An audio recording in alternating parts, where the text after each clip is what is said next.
Hoy, vas a conocer la historia completa de la Biblia y entender tanto el Antiguo como el Nuevo Testamento, desde Adán en el jardín del Edén hasta la muerte de los discípulos de Jesús. Sin duda, al final de este vídeo, saldrás transformado. Te enamorarás aún más de la palabra de Dios. Claro, esto solo sucederá si abres tu corazón a la palabra de Dios. Si tienes dificultades para entender la Biblia, este vídeo te ayudará a comprenderla mejor. Después de ver todo lo que se explicará, estoy seguro de que serás edificado e iluminado por el Señor. Todo comenzó en el principio. Antes del principio, solo existía Dios. Él nunca dejó de existir. Ha existido desde la eternidad. No tuvo origen. Él es el origen de todo. No fue creado. Él es el creador de todas las cosas.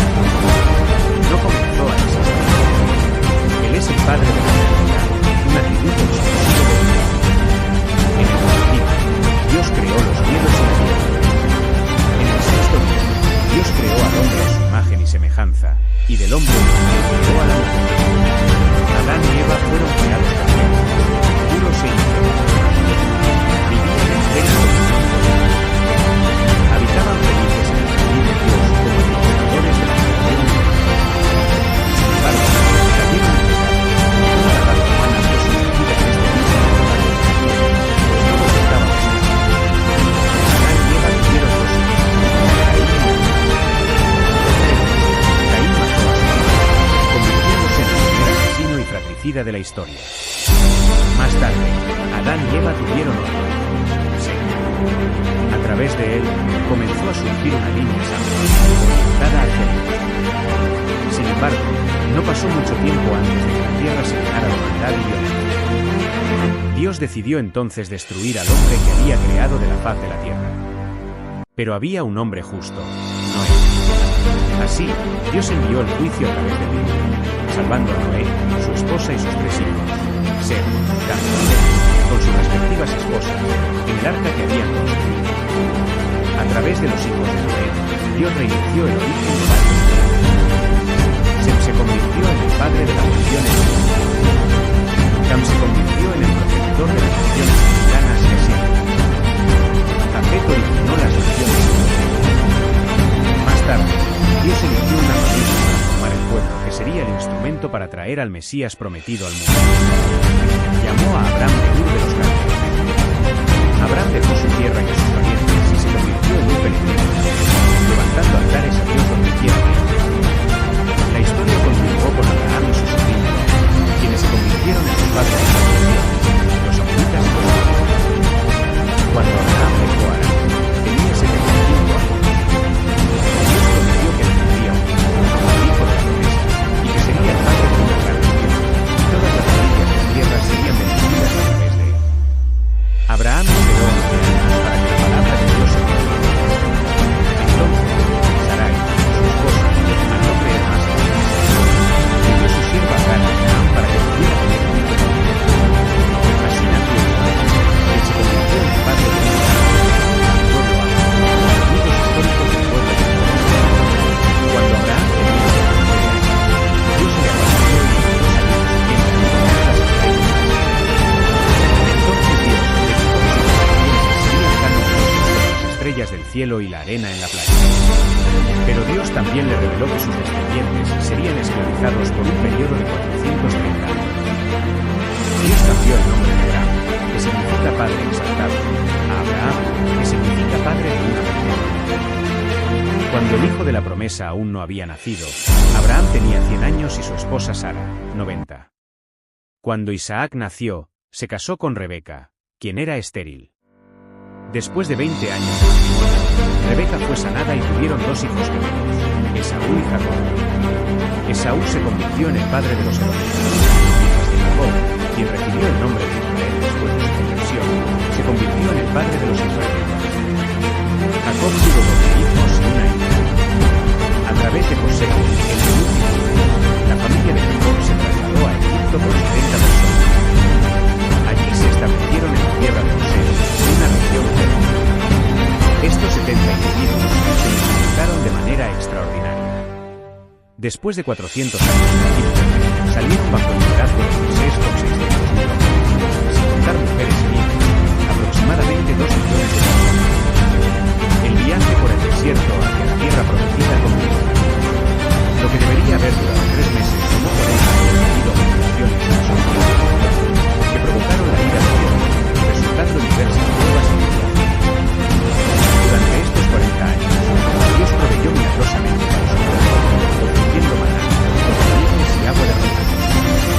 experimentaron momentos de intensa como en el monte Sinaí, donde recibieron los 10 mandamientos.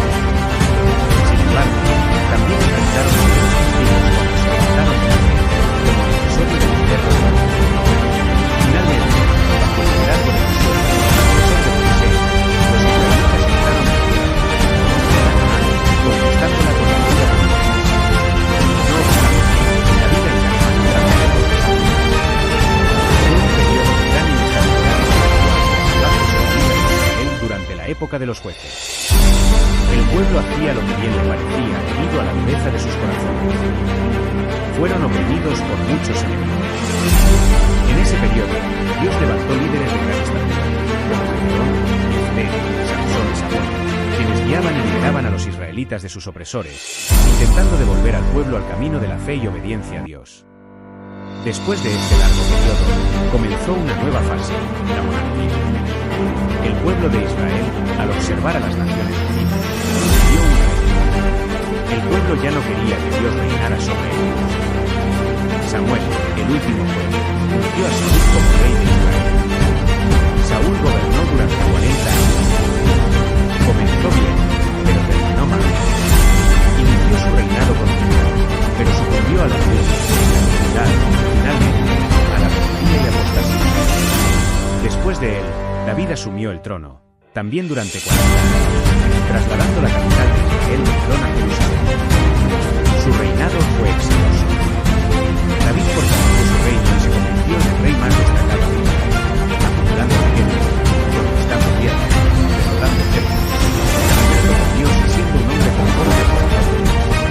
A pesar de haber cometido graves pecados contra Dios, su familia y su pueblo, se arrepintió y fue perdonado por Dios. De su linaje vino el Mesías. Después de su muerte, su hijo Salomón gobernó en su lugar durante 40 años. Pidió a Dios sabiduría, y Dios le concedió sabiduría y riqueza. Salomón se convirtió en un hombre respetado en su tiempo. Construyó el templo de Jerusalén y disfrutó de paz durante su vida. Sin embargo, debido a sus malos esfuerzos, su corazón se corrompió.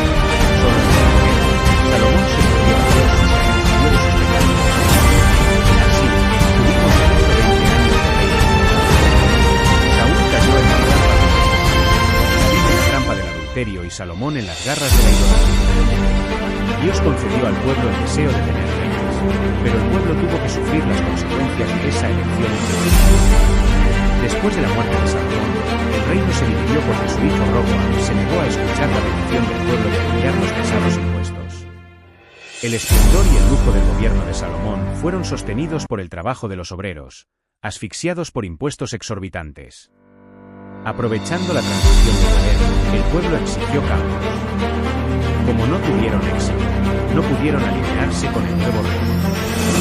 Así, 10 de las 12 tribus conspiraron contra Roboam y siguieron a un nuevo líder, Jeroboam, quien formó el reino del norte con la capital en Samaria. El reino del norte duró 209 años y tuvo 19 reyes de 8 dinastías diferentes. Ninguno de estos reyes fue justo. Todos se apartaron de Dios y siguieron los caminos de Dios. Este rey decidió utilizar la religión con fines políticos, temiendo que sus súbditos buscaran Jerusalén para adorar en el templo y se inclinaran políticamente hacia los reyes. Jeroboam decidió construir templos en el reino del norte de Betel, Gilgal y Berseba. En ellos, colocó un becerro de oro y junto al pueblo a adorarlo como si fuera Dios mismo. Todos los 19 reyes del reino del norte siguieron este camino. Todos eran impíos y perversos. Ninguno buscó a Dios. En esa época, el Señor levantó a algunos profetas para denunciar el pecado de los reyes de las naciones y los profetas, así como de los sacerdotes sobornados. Dios levantó a los profetas Amós, Oseas y Elías. Enfrentaron valientemente los enemigos, desde los palacios hasta los caballos, de los templos rivales a los templos, de las calles a los caballos. Denunciaron la situación política y alzaron sus voces contra la religión y los pecadores. Lanzaron la acusación de Dios contra los poderes ejecutivos y ejecutivos políticos. Denunciaron la injusticia social y la opresión, llamando al pueblo a la rebelión. Pero sus mensajes fueron ignorados. Durante el reinado de Acab, a través de su esposa Jezabel, la creencia perniciosa en dios cananeo de la oscuridad se extendió por Israel. En ese periodo, Dios levantó al profeta Elías para desenmascarar a esta deidad pagana y eliminar la credibilidad del ídolo abominable. Incluso en este reino, Dios llamó a Eliseo para reemplazar a Elías y llevar a cabo un ministerio prodigioso. Pero como Israel se negó a escuchar la voz de Dios, el Señor usó el lenguaje del cetro y trajo a Asiria contra la nación de Israel. Asiria fue el cetro de la ira de Dios contra Israel, un imperio expansionista y sediento de sangre. Siempre que conquistaba un pueblo, Asiria cometía atrocidades y barbaridades contra los vecinos, generalmente dejando cuerpos mutilados y atirando cabezas en las puertas de las ciudades conquistadas, sometiendo a las personas a la más amarga injusticia. Después de llevar a los gitanos del norte al cautiverio, el rey Salmanasar II envió una mezcla de otros pueblos a la Israel, formando una gran mezcla racial. Sabía que la acción racial delimitaría la existencia potencial de Israel. Así, con esta mezcla racial, se formó en Israel un pueblo híbrido llamado samaritanos, que se convirtió en una marca de vida del pueblo. El reino del sur, compuesto por los reinos de Judá, tuvo 20 reyes, varios de los cuales fueron dioses, como Asa, Josafat, Ezequías, Jotán, Elías o Asa. Siempre que un rey justo ascendía al trono, la nación prosperaba y crecía económicamente, socialmente y espiritualmente. En el reino del sur, para cumplir la profecía de Mesías de la casa de David, solo gobernó una dinastía. Para hablar al pueblo de Judá, Dios levantó a varios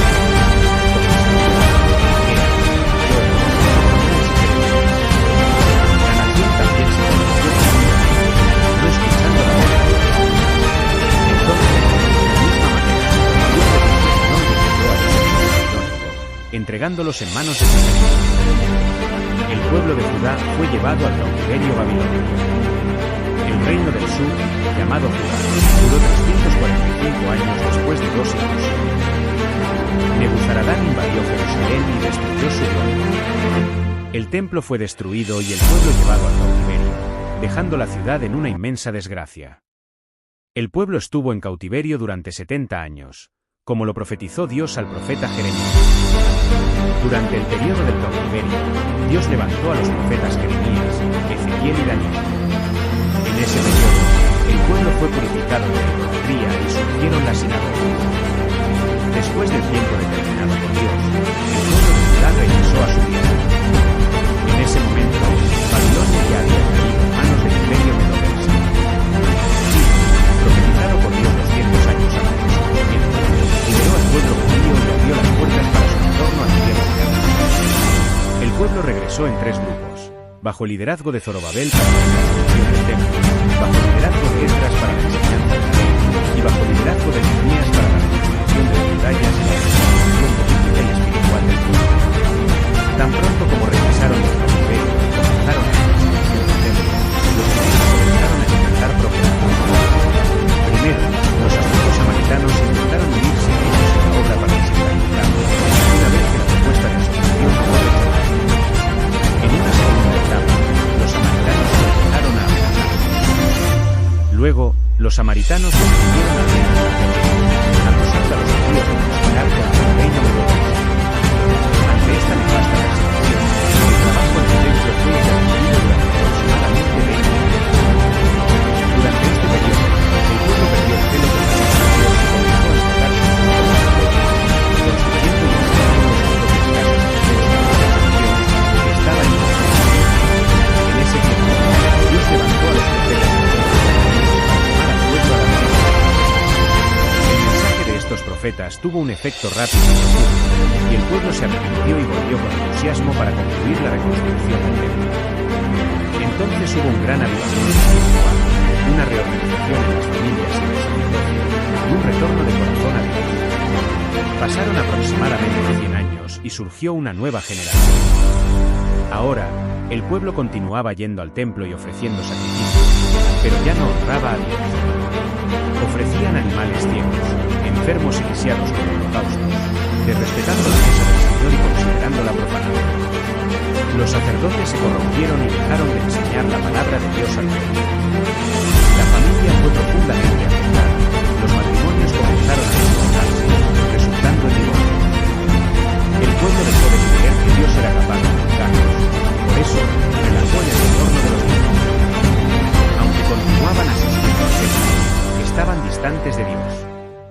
En ese tiempo, Dios levantó a Malaquías para llamar al pueblo al arrepentimiento.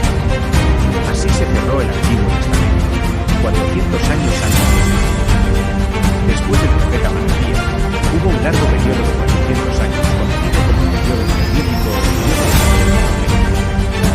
Durante ese tiempo, se escribieron libros históricos religiosos conocidos como libros apócrifos. El Antiguo Testamento también fue traducido del griego, resultando en la famosa versión llamada Septuaginta. El Imperio Medo-Persa cayó en el cuando Alejandro Magno, después de conquistar los reinos, murió prematuramente a los 23 años, lamentando no tener las tierras de Roma. Expandió poderosamente su imperio, difundiendo la cultura de los más tarde serían útiles para estar en la frontera y división de la nación. Con la muerte de Alejandro, el reino cayó en manos de cuatro reinos. Es importante destacar el dominio de los estaban constantemente en conflicto. Israel fue dominado alternativamente por uno u otro. En este periodo, Antíoco Epífanes ultrajó a los judíos al sacrificar un cerdo de altar del templo de Jerusalén, lo que era una abominación para él. Este hecho dio inicio a la guerra de los Macabeos, ganada por Judas Macabeo tras mucho derramamiento de sangre. Más tarde, en el año 63 a.C., Pompeyo conquistó Jerusalén, y los romanos comenzaron a dominar Israel. Herodes el Grande gobernó en su lugar. Herodes el Grande fue un gran administrador que expandió y edificó el templo de Jerusalén, construyó el puerto de Cesarea, abriendo el camino para el comercio internacional y facilitando los viajes de los misioneros a la construyó la fortaleza de Masada, muchos palacios y fortalezas. Sin embargo, Herodes era un hombre inseguro y violento. El miedo a perder el trono lo atormentó durante toda su vida. Se casó 10 veces y tuvo muchos hijos. Cuando se casó con Mariam, una mujer de Medina, hizo matar a todos los nobles de su familia por temer perder el trono. A solicitud de su suegra, nombró a Arona, su único sobrino de 17 años, como sumo sacerdote de Jerusalén, pero, al ver que estaba ganando la simpatía del pueblo, lo mataron. Su temerosa suegra huyó a él, pero Herodes envió emisarios tras ella para matarlo. César Augusto lo convocó a Roma debido a su seguridad. Antes de partir, sin embargo, dijo que su esposa Mariam fuera asesinada por temer que ella conspirara contra él. Más tarde, Herodes envió a 2 de sus hijos a Roma para estudiar, creyendo que resistirían mejor preparados para su vida. Sin embargo, Herodes no dudó y ordenó que los 2 hijos fueran exterminados.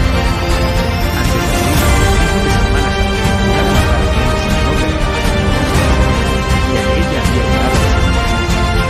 Este fue el hombre que se tomó al enterarse de los magos de Júnico y había nacido en Judea para ser el rey de Israel. Tras la muerte de Herodes, alrededor del año 4 a.C., su reino fue dividido entre 4 de sus hijos. Arquelao, uno de los hijos de Herodes, gobernó sobre Judea, Samaria e Idumea. Fue un rey terrible. Al final, los judíos pidieron a los romanos que lo destituyeran del cargo. Roma, preocupada por los constantes problemas en Judea, instaló allí un procurador o gobernador romano. Así comenzaron a gobernar directamente Judea. En ese tiempo, Pilato era el gobernador. Este estado catastrófico y la situación política, en la que el pueblo escogido de Dios se encontraba bajo el poder odioso de los cristianos y el poder de la esclavitud bajo el dominio romano, hizo que la esperanza política y la Mesías se manifestara con novedad. Era un clamor por liberación y redención de la opresión infinita. Fue entonces, en ese momento, que Jesús, en cumplimiento de las profecías bíblicas, nació en Belén, en Judea. El Verbo eterno se hizo carne y habitó entre nosotros. Vivió entre nosotros, lleno de gracia y verdad. Vistió la piel humana, calzó las sandalias de la humildad, recorrió nuestra tierra, comió nuestro pan, bebió nuestra agua, sintió nuestro dolor, cargó nuestros pecados en su cuerpo de cruz y nos otorgó gloria para nuestra vida. Las culturas helenísticas romanas se unieron a la constitución judía para la venida del Mesías a la tierra. Cuando Jesús nació, Palestina estaba bajo el dominio romano y la persecución de Herodes el Grande. José y María huyeron con el bebé Jesús a Egipto, donde permanecieron hasta la muerte de Herodes. Regresaron de y se establecieron en Nazaret, la ciudad donde había metido al Cristo. Aquí, Jesús creció como hijo de Dios. A los 30 años, inició su ministerio. Después de ser bautizado por Juan el Bautista, Jesús se identificó con los seguidores y vino a Samaria. Mientras oraba en el Jordán, los cielos se abrieron y el Padre dijo: Este es mi Hijo amado, en quien me complazo. En ese mismo momento, el Espíritu Santo descendió sobre él en forma de paloma, capacitándolo con poder para completar su ministerio. Del Jordán, Jesús fue llevado por el Espíritu Santo al desierto, donde ayunó durante 40 días y 40 noches. Durante ese periodo, fue tentado por el diablo 3 veces. El diablo atacó a Jesús para derribarlo, pero el Hijo lo venció en el desierto, siempre usando la espada del Espíritu, la palabra de Dios. El diablo venció al primero en el paraíso, pero fue derrotado por el segundo Adán en el desierto. Del desierto, Jesús, lleno del Espíritu Santo, fue a Galilea, llegando a Nazaret, donde vivió la mayor parte de su vida. Entró en la sinagoga, tomó el rollo de libros que decía: El Espíritu del Señor está sobre mí, porque me ungió para predicar, sanar y liberar. Jesús llamó a 12, a quienes nombró apóstoles, dedicando la mayor parte de su tiempo a entrenarlos y discipularlos. Viajó por Galilea, Judea, Samaria y Judea, predicando en ciudades, aldeas y campos, en las sinagogas y en el templo, al aire libre en la playa y en las casas, hablando a multitudes en pequeños grupos. Jesús iba a todos los lugares haciendo el bien, liberando a todos los oprimidos. Curó a los enfermos, alimentó a los hambrientos, dio vista a los ciegos, enderezó a los paralíticos, dio unción a los ojos, limpió a los leprosos, liberó a los endemoniados y resucitó a los muertos. Fue la suprema revelación de Dios para los hombres, dado el nombre de Dios con nosotros. Él es Dios manifestado en carne. Jesús vino con una misión para todos aquellos a quienes el Padre nació para morir. Murió para que pudiéramos morir. El apóstol Pablo fue enfático al decir que Jesús murió por nuestros pecados, conforme a las Escrituras, fue sepultado y resucitó al tercer día, también según las Escrituras. Su muerte no fue una, su resurrección una sorpresa. El diablo usó varios artificios para impedir que Jesús fuera a la cruz, pero Jesús avanzó hacia ella como un rey avanza hacia la corona. En la cruz, Jesús aplastó la cabeza de la serpiente y triunfó sobre principados y potestades, exponiéndolos al desprecio. En la cruz, Jesús completó la obra de la redención. La muerte no pudo detenerlo. Al tercer día, Jesús resucitó para nuestra justificación. Antes de ascender al cielo, instruyó a sus discípulos a permanecer en Jerusalén, esperando la promesa del Padre, hasta que fueran revestidos de poder. En Hechos 1:8, Jesús habla sobre el empoderamiento dado por el Espíritu Santo que entienda la estrategia de acciones, ser testigos en Jerusalén, en toda Judea, Samaria y hasta los confines de la tierra. Después del Pentecostés, la Iglesia explotó en Jerusalén, con un crecimiento sorprendente. Multitudes eran continuamente añadidas a ella. El crecimiento y expansión de la Iglesia de Jerusalén son registrados por Lucas hasta el capítulo 7 del libro de Hechos. A medida que la Iglesia aún estaba limitada en Judea, Dios envió persecución contra ella, y los creyentes fueron dispersados, llevando la palabra donde quiera que fuera.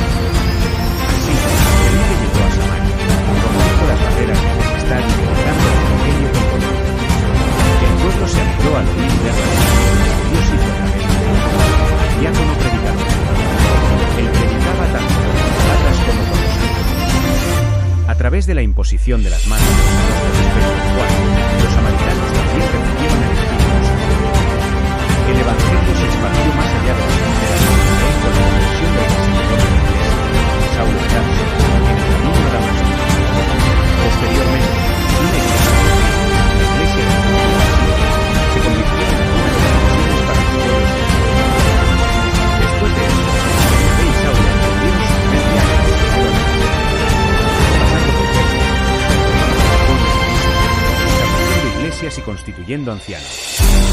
En el segundo viaje misionero, Pablo y Silas fueron a las provincias de Macedonia y Acaya, plantando iglesias en Filipos, Tesalónica, Berea y y Corinto. Desde Antioquía de Siria, Pablo escribió la carta a los Gálatas, a los Corintios y las dos cartas a los tesalonicenses. En el tercer viaje misionero, Pablo visitó la provincia de Asia Menor, permaneciendo 3 años en Éfeso, la capital de la provincia.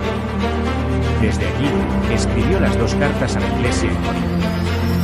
En esta ciudad cosmopolita con más de 300.000 habitantes, se encontraba el templo de la diosa Diana, un palacio en mármol 4 veces más grande que el Palacio, una de las 7 maravillas del mundo antiguo.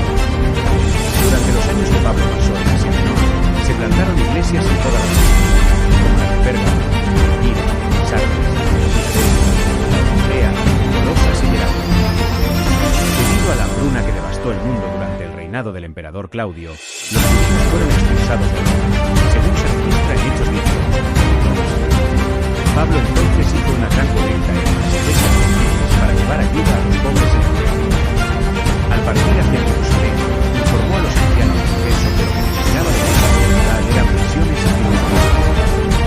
Sin embargo, no consideraba su propia vida como importante para cumplir su ministerio de proclamar el evangelio de la gracia de Dios. Antes de partir hacia Jerusalén, escribió su epístola a la carta a los romanos, donde compartió su deseo de visitar la capital del imperio y predicar la palabra de Dios. A pesar de llevarles significativa ayuda financiera a los pobres de Judea, Pablo fue preso en Jerusalén, trasladado a Cesarea, donde fue acusado durante 2 años por los judíos a la política de los evangelios. Ante la tendencia del resto de las cartas que planeaba su muerte, Pablo, utilizando los privilegios de su nación, por ser juzgado en el viaje a la capital de Judea, ofrecerle naufragio. El barco se destruyó completamente, pero todos los pasajeros y la tripulación fueron milagrosamente salvados, tal como Dios le había prometido a Pablo.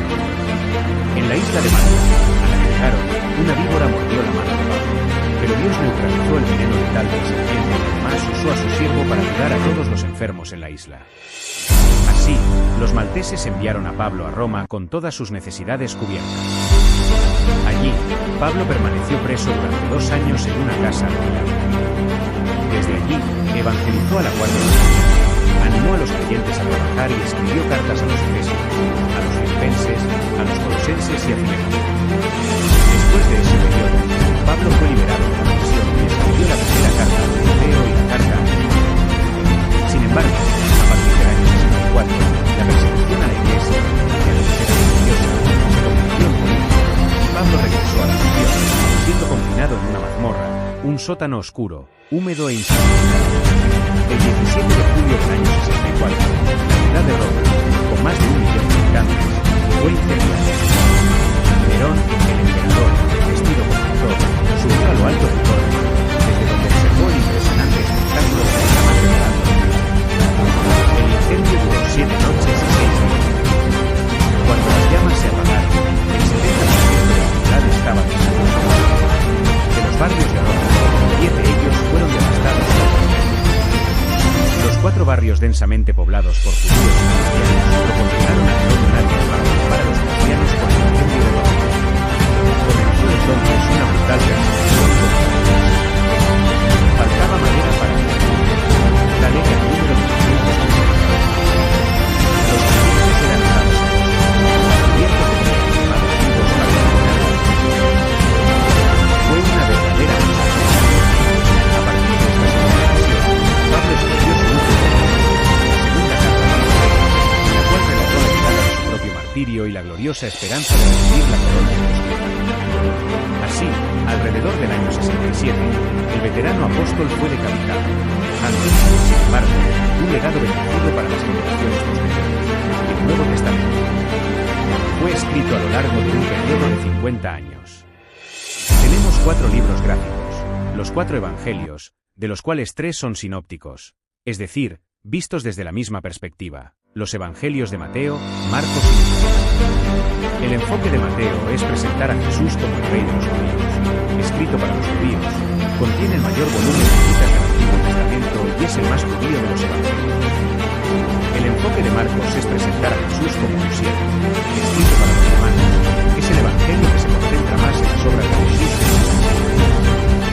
El evangelio de Lucas enfatiza a Jesús como hijo de Dios, escrito para los griegos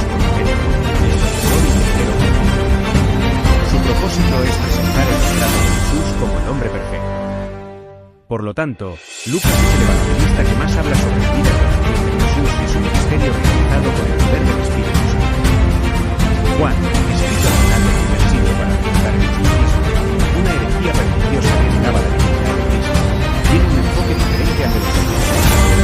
Él prueba que Jesús es verdaderamente Dios y verdaderamente hombre. Juan seleccionó 7 milagros realizados por Jesús en 7 ocasiones Dios solo, demostrando que Jesús es También tenemos los Hechos de los Apóstoles, que narran hechos relacionados con la Iglesia desde su nacimiento hasta su expansión a la ciudad de Roma. 3 iglesias lideraron este evento: Jerusalén, Antioquía y Éfeso.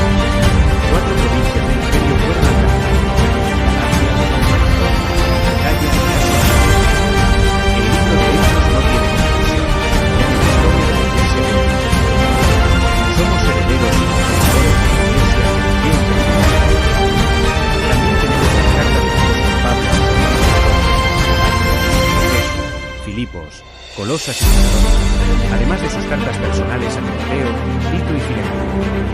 Además, tenemos una carta enviada a los judíos que estaban siendo tentados, debido a la persecución, a volver a la fe. Fe, que es la carta a los hebreos, escrita por un autor desconocido. También tenemos las cartas generales escritas por Santiago, Pedro, Juan y Judas. Finalmente, tenemos un libro escatológico, el Apocalipsis, que narra la victoria triunfal de Cristo en su iglesia, escrito por el apóstol Juan en la isla de Patmos alrededor del año 96. Espero que hayas aprendido sobre esta historia. Dios bendiga tu vida. Si aún no has aceptado a Jesús como tu Salvador, aún hay tiempo. Arrepiéntete. Él puede cambiar tu futuro, tu historia. Él puede quitar toda la tristeza, toda la soledad y proporcionarte lo que necesitas. Ve a tu habitación, cierra la puerta y habla con Él. Él te escuchará. Dios te bendiga. Si te gustó el vídeo, no olvides darle like y suscribirte al canal.